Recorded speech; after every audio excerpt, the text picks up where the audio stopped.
ይህ አዋዜ ልዩ ሰበር ነው። መያዣ መጨበጫ ራስም ጭራም የሌለው ነገር እየሆነ ነው። አሜሪካና ኢራን ለአማርኛ ይቅርታ ይደረግልኝና የተልከሰከሰውን የሰላም ድርድራቸውን በነገው ዕለት ቅዳሜ በኢስላማባድ እንደሚጀምሩ እየተነገረ ነው። አያያዙ ግን አያምርም። ታስኒም የተሰኘው የኢራን ከፊል ኦፊሴላዊ ዜና አገልግሎት የልዑካን ቡድኑን እየመሩ ኢስላማባድ የገቡት ውጭ ጉዳይ ሚኒስትር አባስ አርጋቺ ከአሜሪካኖች ጋር የሚያወሩበትም ሆነ ለድርድር የሚቀመጡበት ፕሮግራም የለም፣ አልተዘረጋም ይላል። ይልቁንም አለ ውጭ ጉዳይ ሚኒስትራችን ፓኪስታን የገቡት ከፓኪስታን ከፍተኛ አመራሮች ጋር ለመነጋገርና በአካባቢው ጉዳዮች ላይ ከዛም ለጥቀው ወደ ኦማንና ራሽያ ጉብኝታቸውን ለመቀጠል ነው እንጂ ከአሜሪካ ጋር የድርድር አጀንዳ አሁን የለንም ብለዋል። ከዋሽንግተን ደግሞ የዋይት ሃውስ አፈቀላጤ ካሮሊን ሊቪት የትራምፕ አስተዳደር ከኢራን በኩል የሆነ ለውጥ አይተዋል ትላለች። ለውጡ ምንድን ነው? እንዴት ነው ይሄን ለውጥ ስለማየቱ አጋጣሚውን የሚለውን አላብራራችም። ይሁንና ወደ ስፍራው የተሰደዱት ወይም በነገው ዕለት ወደ ስፍራው የሚላኩት ተደራዳሪዎች ሁለቱ ኮቴ መናናዎች ስቲቭ ዊትኮፍ እና ጃሬድ ኩሽነር ብቻ ናቸው። ትከሻ ከባዶቹ ምክትል ፕሬዚደንት ጄዲ ቫንስ እና ውጭ ጉዳይ ሚኒስትር ማርኮ ሩቢዮ በመጠባበቂያነት ብሪፍ ኬዛቸውን ሸክፈውና ጫማቸውን ሳያወልቁ ወደ መኝታቸው በመሄድ እንዲጠባበቁ ታዘዋል። ምክንያቱም ፕሬዚደንት ዶናልድ ትራምፕ ፍርክስክሱ ወጥቷል ካሉት የኢራን አመራር ውስጥ እሱ ነው ሰውየው ያሉላቸው ዋናው ሰው አፈ ጉባኤ መሐመድ ባጋር ቋሊባፍ ወደ ኢስላማባድ አልመጡም። ውጭ ጉዳይ ሚኒስትር አባስ አርጋቺ ከታዘዙት ውጭ ውልፍት ማለት የማይችሉ ታዛዥ ናቸው። ስቲቭና ኩሽነርም እንደዚሁ። ዋነኞቹና ሁነኞቹ ሰዎች ቴሄራንና ዋሽንግተን ቀርተው በነገው ዕለት የሚጠበቀው ድርድር ከማለት ይልቅ ቢገናኙ የሐሳብ ወይም የአቋም ልውውጥ ቢባል ያስኬዳል። ፓኪስታን በርሜል ሙሉ ጠጅ ጥላ ሳይጠጣ ቆምጥጧል። ማር አልሳ ዳግም እንዳታፈላው እንኳ ሁነኞቹ ቫንስና ቋሊባፍ የሉም። ስቲቭ ዊትኮፍና ጃሬድ ኩሽነር ወደ ፓኪስታን የሚበሩት ነገ ነው። ለነገ ድርድር የሚገርም ነገር ነው። ዳንኤል፣ ያውና እንግዲህ ዜናዬን ይመስላል። ዓለም ከዜናው እንደምረዳው ከሆነ ነገ ድርድር እንደሚኖር ምንም ዋስትና እንደሌለ ነውና አንተ እንዴት ታየዋለህ? እኔ ከዚህ በተሻለ ቋንቋ ላስቀምጠው አልችልም። ይሄ ሳይደረግ የቀረ ፓኪስታን ያንን ሆቴል ኦና አድርጋ ከ3 ቀን በላይ የጠበቀችበት መሰናዶ ሰራዊቷን በከተማ ላይ ያሰማራችበትና ያንን የስብሰባ ቦታ የወጠረችበት ትልቅ ጥረት አሁንም ኦና እንደሆነ ነው የሚገኘው። ምክንያቱም ከዜና ዘገባውም ሰምተሃል፣ ውጭ ጉዳይ ሚኒስትር አባስ አርጋቺ ጉብኝት እያደረጉ መሆኑን የሚናገሩት። አሁን እኔና ይህን ዜና እያወራው አልጀዚራ ላይ ገብቼ ስመለከት የአልጀዚራ ጋዜጠኛ ቀጥታ ለአንድ ከፍተኛ የፓኪስታን ባለስልጣን ምን የሚል ጥያቄ ያቀረበላቸውም እነዚህ ሁለት ወገኖች አሜሪካና ኢራን ነገ በኢስላማባድ እዚህ ድርድሩን ያደርጋሉ ወይ ብሎ ጠየቃቸው። ባለስልጣኑም ምንም አይነት ድርድር አይኖርም ብለው ነው የመለሱለት። ራሳቸው አሁን እዚህ አልጀዚራ ላይ እያነበብኩ ነው የምነግርህ። ውጭ ጉዳይ ሚኒስትር አባስ አርጋቺ ምን አሉ?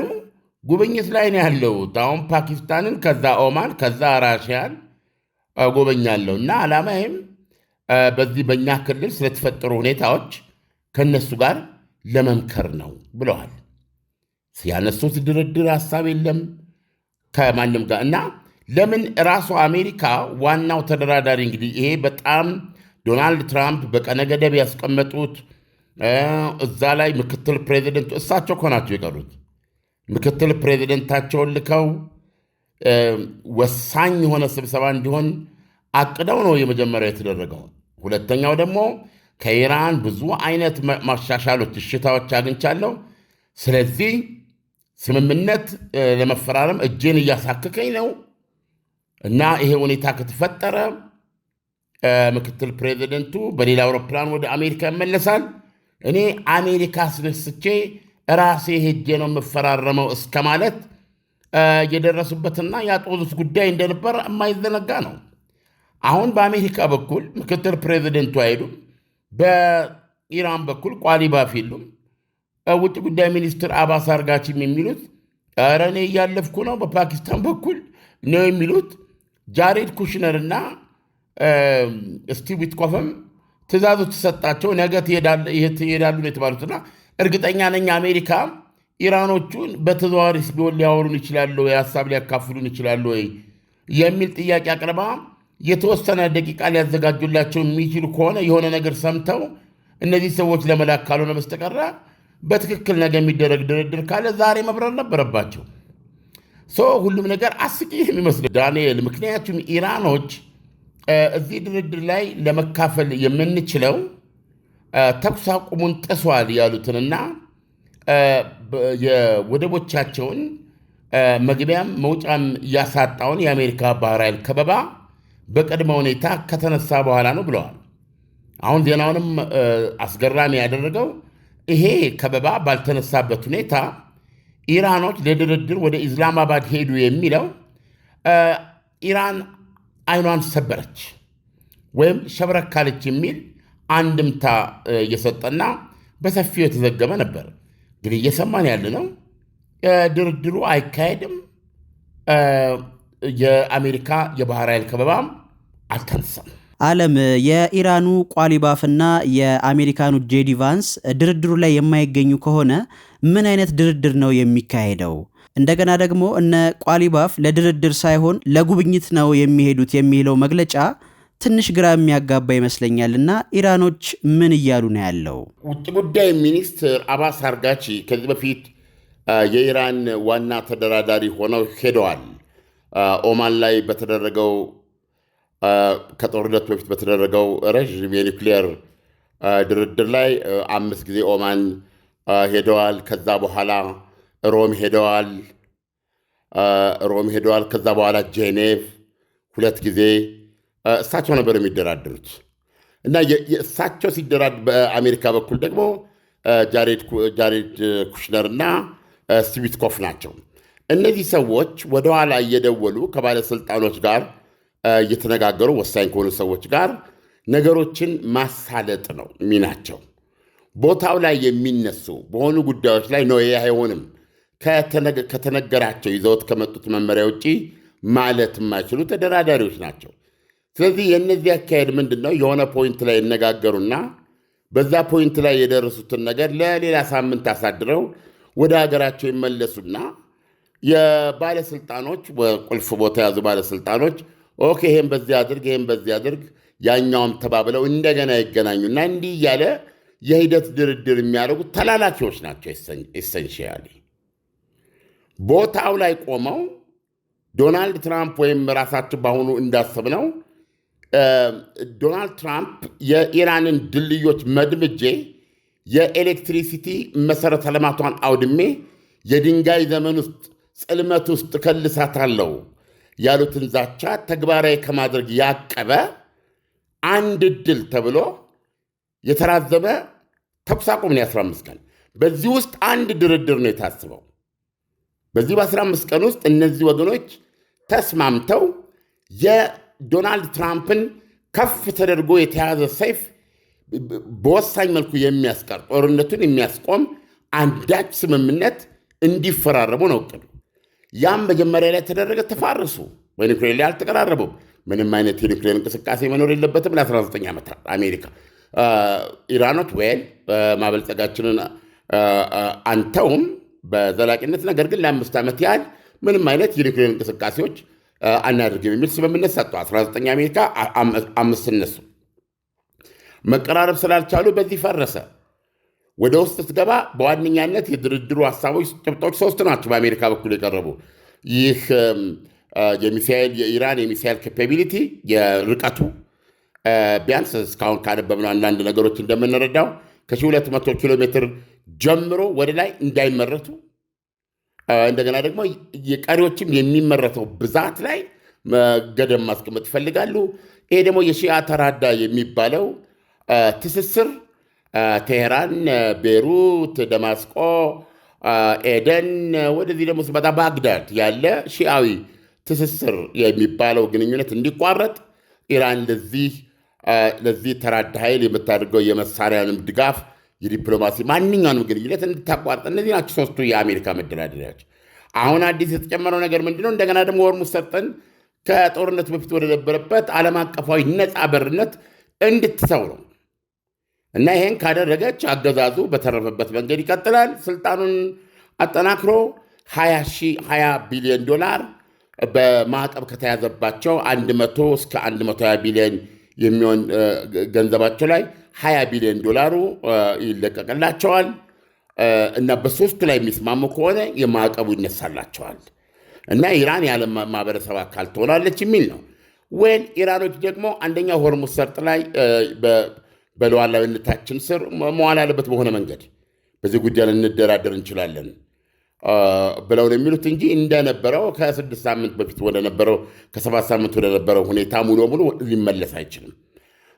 እንደገና ደግሞ ከዚህ በኋላ በኢራን ላይ የሚደረግ ምንም አይነት ጦርነት እንደማይኖር አሜሪካና ኢራን ዓለም አቀፍ መከታተያና ማረጋገጫ ባለው ሜካኒዝም ዋስትና ይሰጣሉ።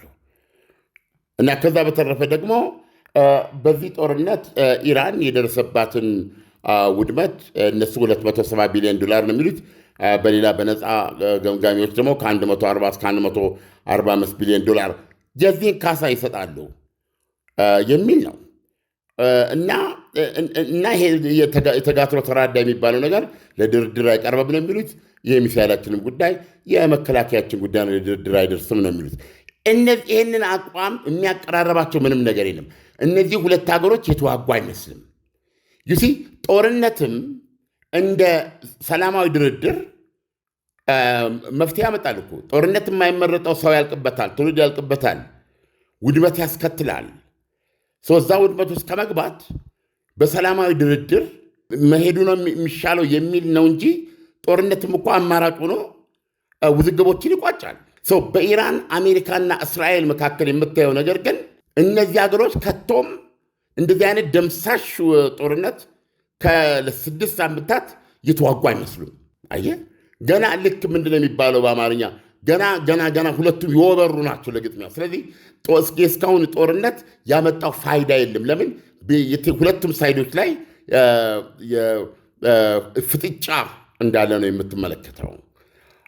ስለዚህ በነገው ዕለት ኢራኖች በይፋ እየተናገሩ ያሉት የሚደረግ ድርድር የለም፣ ፓኪስታኖችም አዋሉ የሚደረግ ድርድር የለም ብለው የአልጀዚራ ጋዜጠኛ አረጋግጠዋል። ስለዚህ አሜሪካ በተቻላት መጠን ይህን ድርድር የሚቀጥልበትን ሁኔታ እየሞከረች ነው ማለት ነው። ምክንያቱም የጣለችው በኢራኖች እንዲነሳላቸው የጠየቁትን የወደቦቻቸውን ከበባ ዶናልድ ትራምፕ አይደረግም አላነሳም ስላሉ ነው። ዓለም ኢራኖች ወደባችን ካልተለቀቀ በስተቀር በምንም ሁኔታ ወደ ድርድሩ አንሄድም ሲሉ ነበርና አሁን ግን መልሰው ወደ ድርድሩ እንሄዳለን ሲሉ ምን ያህል ቢጎዱ ነው እንዲህ በፍጥነት ለድርድር የተዘጋጁት የሚለውን ብትነግረን። ለድርድር መዘጋጀታቸው ጥያቄ ምልክት ውስጥ ነው። በዛ ነው ማየት ያለብን። ነገ የሚካሄድ ድርድር የለም ብለዋል። ነገር ግን ለድርድር ከተቀመጡ አናቅም ወይም አሜሪካኖች የሚያውቁት ነገር ኖሮ በነገው ዕለት አሜሪካና ፓኪስታን ኢራን በፓኪስታን አማካኝ ለድርድር የሚቀመጡ ከሆነ በእርግጥም ኢራን ሸብረክ ብላለች፣ አይኗን ሰብራለች ማለት ይቻላል። እና ያ ከሆነ ደግሞ ምንድን ነው የሚለውን አሁን የአሜሪካ የጣለችው ማዕቀብ ምንድን ነው ያስከተለው የሚለውን መመልከቱ አስፈላጊ ይሆናል። በነገራችን ላይ የነዳጅ ዋጋ አሁንም በ103 እና በ107 $107 መካከል ነው አንድ በርሜል ድፍድፍ ነዳጅ ዘይት ዋጋ። እና ይህ አጋጣሚ ለኢራን በጣም ነበር የጠቀማት። እዚህ ላይ እንደማየው ዘገባ ከሆነ ብታምንም ባታምንም ኢራን በቀን $500 ሚሊዮን ታገኝ ነበር ነዳጁን በመሸጥ $500 ሚሊዮን። አሁን አሜሪካ የወደቦቻቸውን ዘግታ ከያዘች ከ10 ቀን በላይ ሆኗል። $5 ቢሊዮን ያላነሰ ገንዘብ አጥተዋል ማለት ነው። ስለዚህ በወደቡ መዘጋት እየደረሰባቸው ያለው ጉዳት ይሄን ያህል የሰፋ የከፋ ነው።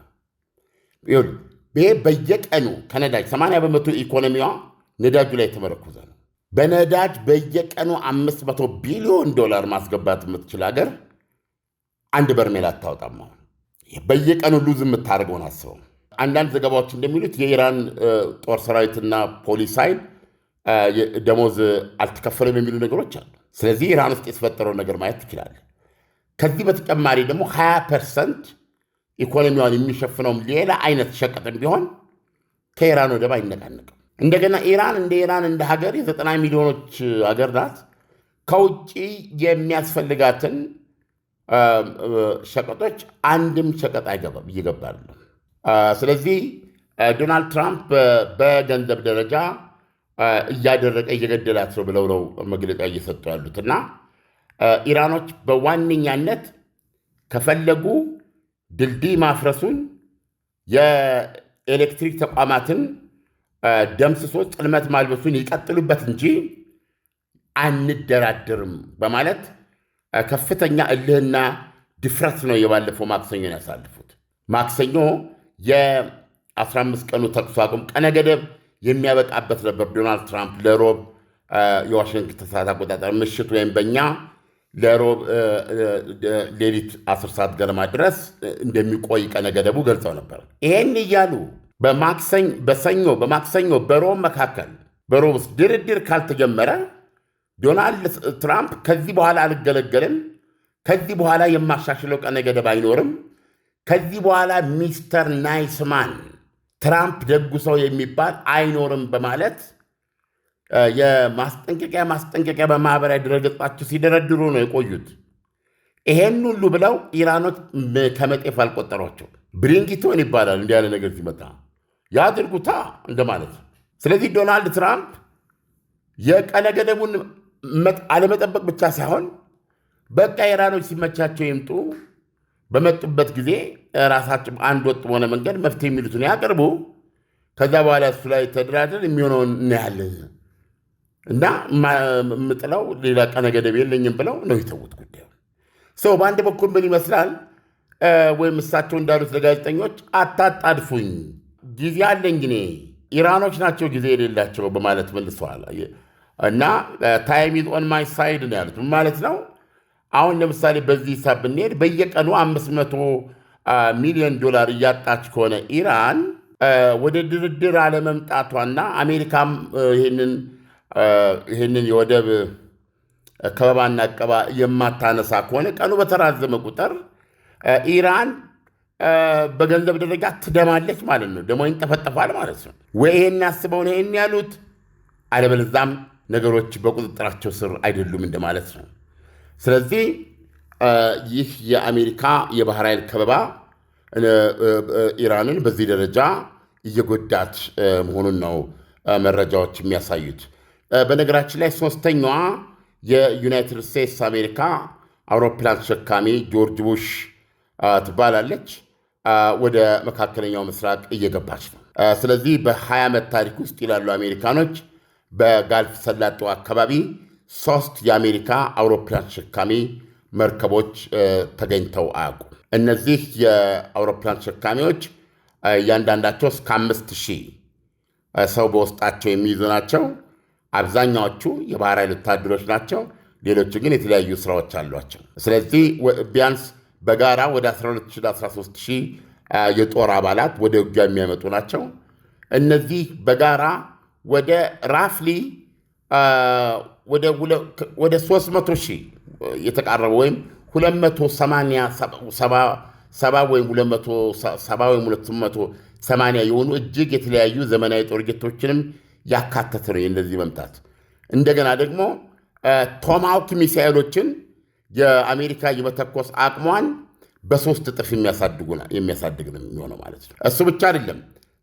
አንድ አውሮፕላን ተሸካሚ ሲንቀሳቀስ አጅበውት የሚመጡ አላቸው ስም እንደየግዳጃቸው የዳርቻ ወይም ደግሞ ከውሃው ክልል ውጭ ባለው አቅራቢያ ላይ ከሚኖር የመሬት ኃይል ጋር የሚፋለሙ አጃቢ መርከቦች አሉ። ዲስትሮየሮች ደግሞ ሚሳኤል መተኮስ የሚችሉ እንደገና ደግሞ የጠላትን ሚሳኤሎች መቶ የመጣል አቅም ያላቸው በጣም በጣም ዘመናዊ ናቸው። እነዚህ የተለያዩ ስብጥር ያላቸው አጃቢ የጦር ጀቶች ምንድነው የጦር መርከቦች ይከትሏቸዋል። ወይም ዶናልድ ትራምፕ እንደሚሉት አርማዳ ማለት ነው፣ የብረታ ብረት ሰራዊት ማለት ነው። እና ይሄ ብቻ እንዳይመስልም አንድ አውሮፕላን ተሸካሚ ሲንቀሳቀስ አዜሩል ሲንቀሳቀስ አንድ ሰርጓጅ መርከብ አብሮት ይንቀሳቀሳል። ሰርጓጅ መርከብ አታየውም፣ አትሰማውም። ነገር ግን ሰርጓጆቹም ቶማሃውክ ሚሳኤል የሚተኩሱ ናቸው። 3 አውሮፕላን ተሸካሚዎች በዛ አካባቢ አሉ ማለት ሌላ 3 የአሜሪካ ሰርጓጅ መርከቦች አሉ ማለት ነው። ስለዚህ ሁኔታዎች ያሉት እዚህ ላይ ነው። ዳንኤል ዓለም የአሜሪካ የጦር ከበባ ባልተነሳበት ሁኔታ ኢራኖች ወደ ድርድር መቅረባቸው አንዳንድ የመደራደሪያ አቋማቸው ላይ ሸብረክ ሊሉ እንደሚችሉ ከወዲሁ መገመት ይቻላል ወይ? ለምንድን ነው አሁን ወደ ዋሽንግተን የመጡት? ለምንድን ነው ወደ ኢስላማባድ የመጡትና ለጉብኝት እንጂ ለድርድር አይደለም የሚሉት? ፓኪስታኖችም ይህን ብለዋል። አሜሪካንም ልኡካን እልካለሁ ብለዋል። እንግዲህ ውስጥ ለውስጥ የሚያውቁት ነገር ምንድን ነው? ወይም ወደ ፓኪስታን የመጡበት ምክንያት አደራዳሪዎቹ እነሱ ስለሆኑ ለአሜሪካ የደርሳት ዘንድ ፐርሶናል ተገኝተው ምን መልእክት ነው ለማስተላለፍ የፈለጉት የሚል ነው። ዞሮ ዞሮ በነገና በእሑድ መካከል ድርድሩ ተደረገም አልተደረገም በዚህ ጦርነት ዕጣ ፈንታ ላይ ወሳኝነት ያላቸው ወሬዎች እንሰማለን ማለት ነው። ዳኒ ዓለም የድርድሩን ሁኔታ እየተከታተልን የምናቀርብ ይሆናል። እስከዛው መልካም አዳር ይሆንልህ። መልካም አዳር።